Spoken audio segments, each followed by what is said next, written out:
ये केक इतना प्यारा बना था ना, लेकिन जब मैंने इसको बनाना शुरू किया उस वक़्त ही मेरे मोबाइल की बैटरी लो थी। तो फिर मैंने कहा चलो थोड़ा-सा मैं काम करने के बाद इसको फ्रिज में रखूँगी और मैं इसको चार्ज कर लूँगी मोबाइल, और लाइट चली गई।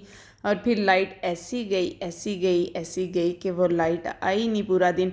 तो फिर मुझे ये केक इसी तरह ही कंप्लीट करना पड़ा। और फिर साथ में जो दूसरा केक बनाना था वो शुक्र है गनाश केक था, और उसे मैंने हाथ से ही हैंड विस्क के साथ ही थोड़ा सा गनाश को मैंने विप कर लिया था।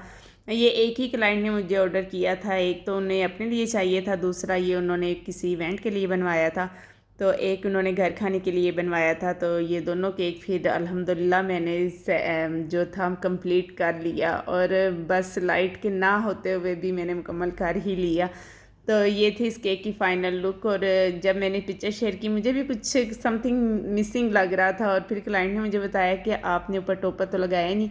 और फिर टॉपर लगाने के बाद इसकी लुक मुकम्मल हो गई थी। इसके अलावा जो दूसरा केक था वो ये था। तो आप लोगों ने मुझे बताना कि ये दोनों केक कैसे बने। तो नेक्स्ट वीडियो तक अल्लाह हाफिज़।